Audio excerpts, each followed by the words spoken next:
What's going on, everybody? It's Cody. Welcome back to the channel. Back again, Wnba Tuesday night, 3-game slate, $10,000 to first.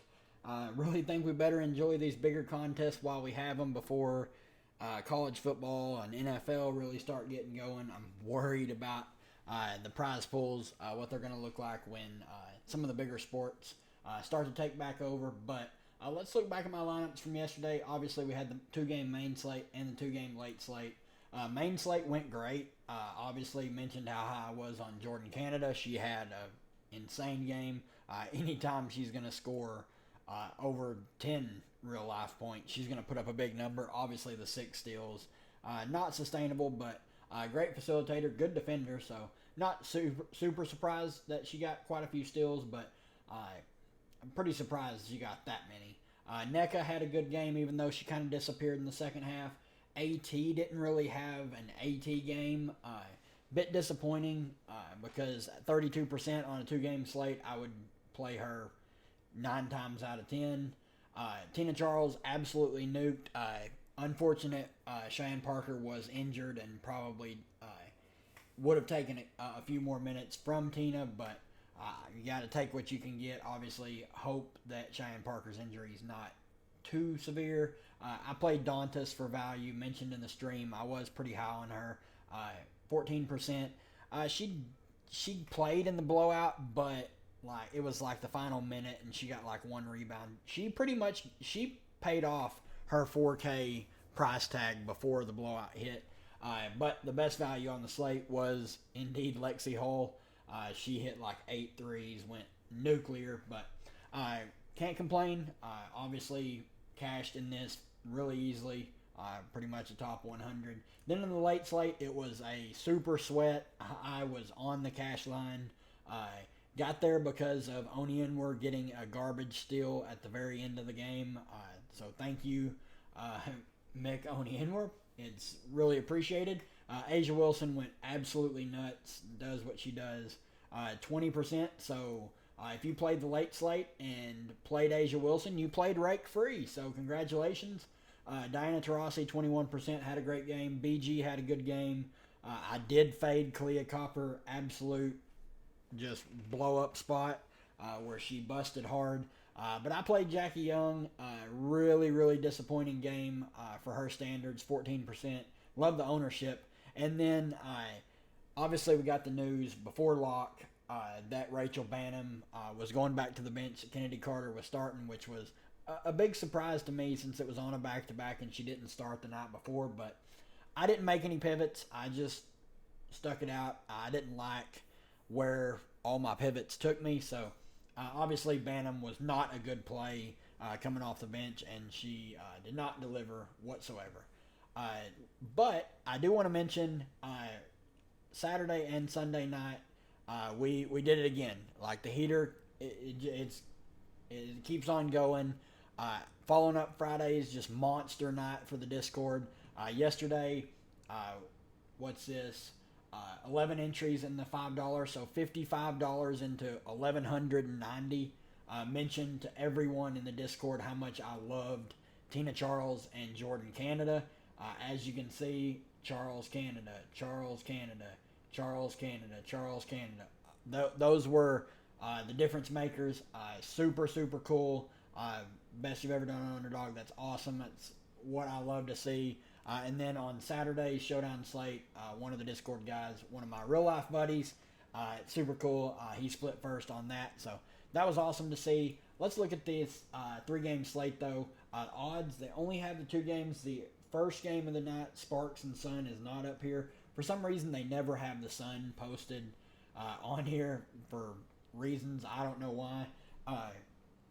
The Sun are 12.5 point favorites at home, 154.5 over under. Woof. Then you got the Storm at the Mystics. Storm are 7 point favorites over under 161.5. Then you have Dallas at New York, 14 point spread over under 174.5. I think that spread's a little wide. Dallas can put up points, they just can't stop anybody. I think they can keep it within 14. They play New York pretty well. They have historically, like the past couple seasons, with their core players. So definitely keep that in mind. But let's kick back over here and break this down team by team and see what we can find. On the Spark side, obviously Wnba at the top, 10.2K.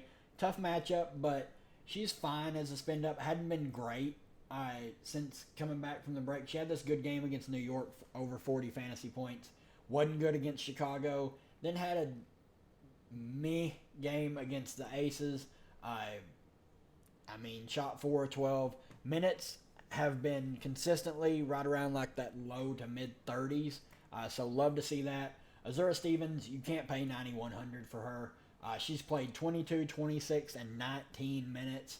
Really thought she would play a lot more against the Aces, and she played her least amount of minutes of the second half of the season so far. So what this is showing me is Kurt Miller is not afraid to just pull the plug on her if she's not playing very well. Obviously, if she plays well, she's going to get extended. She's shown big ceilings, multiple 46 bombs right before the break. So obviously, tournament winning upside, but a really low floor, especially over 9K. Rakia Jackson, 7,600, saw 34 minutes, played well, didn't have the best game, picked up some peripheral stats, got some stocks, shot 7 of 11. So if she's going to play low 30s minutes, sub 8K, I have some interest. Not sure if McDonald's back. I haven't heard anything, but they said she was without a timetable, so not expecting her to play. Talbot should play low 20s minutes. She's played 20 and 21 in the 2 games since she's returned. Decent fantasy point per minute player, and at 6K, I think she's a viable option.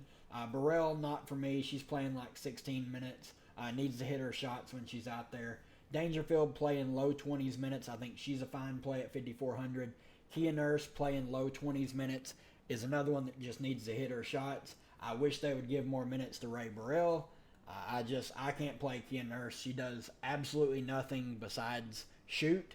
So if she has a good shooting game, she can get there. If she doesn't, she's scoring single-digit fantasy points.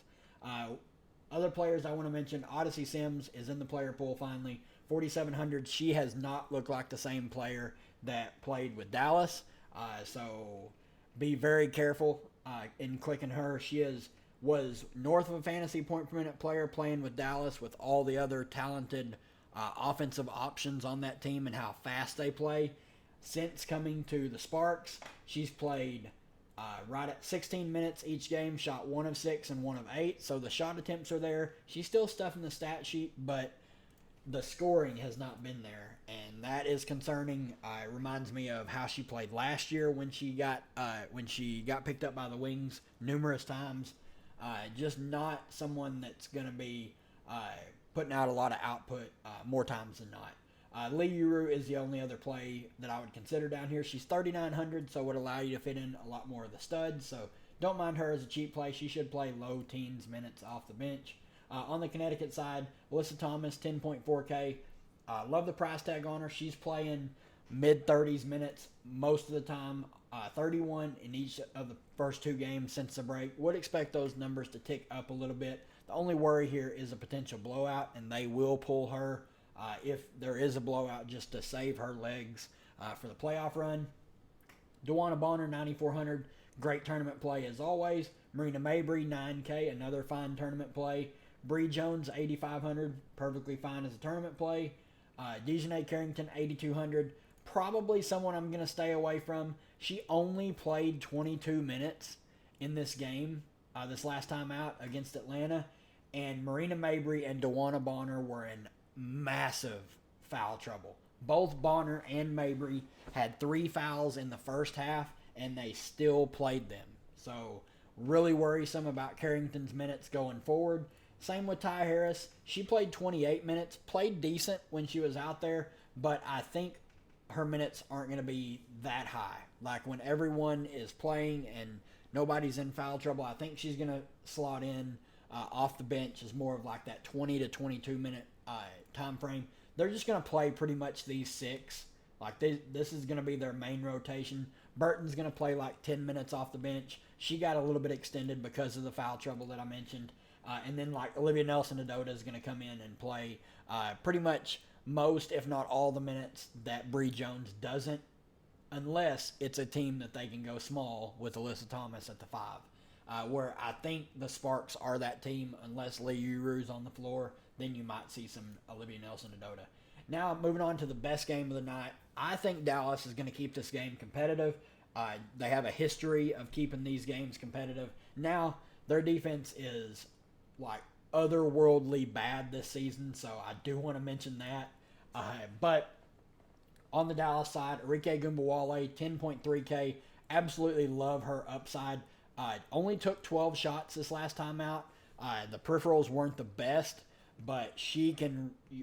We know what the ceiling is for Arike Gunbowale. She can go crazy. It's a fantastic matchup. She's either going to get Sabrina Ionescu or Courtney Vandersloot on defense. Best of luck to either of them trying to guard her. Nat Howard, 9,900. Great point per minute play. If she's going to play this 35 minutes, sign me up. She's a insane fantasy point per minute player. My only worry is her minutes can fluctuate down to like 27, 28, making her not as elite of a play. But I think she's going to play low 30s minutes and a perfectly fine play at that price point. Tierra McCowan, 7,900. Anytime she's sub 8K, I'm going to have some interest. Not the best matchup, though. And then we got Satu Sabali, 7,700. Still an absolute free square. First game back, she played 36 minutes, put up 17 shots, 15 peripheral stats, almost went for 50 at 4,700, and they thought it was a great idea to just raise her 3K. So still the freest of free squares. Absolute must play, in my opinion, no matter how many lineups you're making. Only way she fails is probably with foul trouble. She's just, the usage that she commands is crazy. She's going up against her former college teammate in Sabrina Ionescu and her sister in Niara Sabali. Maddie Siegrist is probable for the game. Would expect her to play 10 to 14 minutes off the bench. Can't really pay that price point for her. Kalani Brown, I'm expecting Maddie to take some minutes from Kalani and Dallas to just go small with Nat Howard and Satu as their bigs. So not really interested in Kalani. I think you can play J.C. Sheldon, but don't really love the price. Uzin's just been awful. I think Brown's going to DNP, so really can't play anyone down there. On the New York side, really just like these main four are the ones that I have my most interest in. Obviously, this is the best matchup on the slate. Dallas's defense is putrid. Stewie, perfectly fine at 11.3K, one of the best plays on the slate. Sabrina Ionescu, 10.8K, one of the best plays on the slate. Jonquel Jones, 10K, probably the best point per dollar. Actually, no, behind Satu Sabali, Jonquel Jones is the best point per dollar play on the slate, in my opinion. She should just absolutely feast in this matchup. I like Leonie Fibic at 7,100. I think there's good value there if the game can stay competitive. If not, these girls are really going to have a hard time hitting value. Dallas showed like they were getting the doors blown off. Connecticut had taken their starters out, and Satu and Arike and Nat were still in the game. So I think Dallas starters are pretty much blowout proof. Courtney Vandersloot, perfectly fine at 6,200. She's going to play like a hard minutes cap right around 20 to 24. Kayla Thornton's going to be their main play off the bench. She's fine, but I just can't pay 6,100 for her. Burke's going to play 8 to 10 minutes. Baby Sabali's going to play 8 to 10 minutes. And Dochkic is probably going to get one rotation. So if you're looking for a cheap play, I guess you can go there. On to the last game of the night, Seattle at Washington. On the Seattle side, really just the starters and Whitcomb that I have interest in. Holmes played decent minutes. First game back was the DNP up until the blowout last minute. Mercedes Russell got a little bit extended, but she's not a very good fantasy point per minute player.